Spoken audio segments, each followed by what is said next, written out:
Hello, আসসালামু আলাইকুম everyone. আজকে আমি চলে এসেছি টিকরপুর নবগঞ্জ পাঠানবাড়ি শুটিংয়ে। অনেক দিন পর শুটিংয়ে আসলাম। আমার গলার অবস্থা খুব খারাপ, জানি না ক্যারেক্টার কী করে করবো, এখন মেকআপ নিতে হবে। তো সবাই ভালো থাকেন। অনেক দিন পর শুটিংয়ে আসলাম, ইনফ্যাক্ট 1 বছর পর। শীতের মধ্যে ভালোই লাগছে, আর এটা আমার একদম এলাকার কাছে, আরও ভালো লাগছে দেখে। বাড়িটা খুবই সুন্দর। 2 দিন যাবত আমার গলার উপর দিয়ে যা যাচ্ছে, আমার কালকে ভাইবা ছিল, অনেক কষ্ট করে দিয়েছি। আমি জানি না এই পরিস্থিতিতে আমি কী করে শুটিং করবো, বাট আমার এই স্পটটাতে এসে একদম মন ভালো হয়ে গেছে। আপনাদের দেখাচ্ছি স্পটটা কিছুটা। বিশাল বড় বাড়ি, বিশাল বাড়িটা সেই সুন্দর। বাড়িটা এত সুন্দর বলবার কিছু নেই, আসলে দেখতেই পাচ্ছেন একদম পুরাতন বাড়ি। 40-50 বছর আগের তো হবেই। সংস্কার করা হয়েছে দেখে যতটুকু মনে হচ্ছে। আমার ভীষণ ভীষণ ভীষণ ভালো লেগেছে আসলে। এটা হচ্ছে ব্যালকনি, এবং পুরো বাড়িটা চারদিকে চোখ জুড়িয়ে যায় যতবার তাকাচ্ছি। ফাইনালি গ্রিন রুমের দিকে যাচ্ছি মেকআপ নেওয়ার জন্য।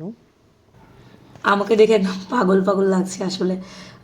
আমি এমনিতে সাজগোজ করি না, মেকআপ নিচ্ছি অনেক দিন পর। আমি কোনো পার্টি ছাড়া তেমন কোনো মেকআপই হয় না আমার আসলে মূলত, কিন্তু শুটিং তো ক্যারেক্টার অনুসারে মেকআপ নিতে হবে। আসলে সবাই আমাকে বলে আমি ন্যাচারালি সুন্দর, আসলে আমি সুন্দর না।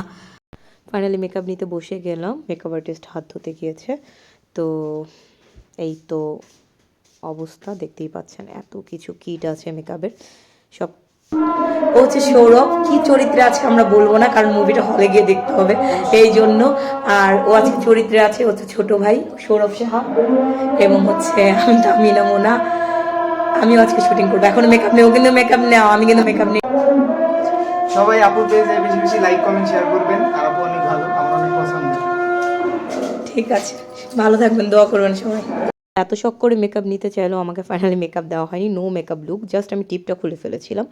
এই হচ্ছে শুটিংয়ের প্রিপারেশন চলছে, লাইট সেট সব রেডি হচ্ছে, রিহার্সাল চলছে। আমি কিছুক্ষণ পরই আমার শট। যাই হোক গাইস, অ্যানাদার কোনো ব্লগে আবার কখনো দেখা হবে। বাট কি বলবো, মানে আমার মন এত খারাপ ছিল, কিন্তু কিছুটা হলেও এই বাড়িটা 0.1% হলেও আমাকে রিলিফ দিয়েছে, প্রশান্তি দিয়েছে। কি বলবো আসলে। যাই হোক, ভালো থাকবেন, সুস্থ থাকবেন, সুন্দর থাকবেন। অ্যানাদার ব্লগে দেখা হবে।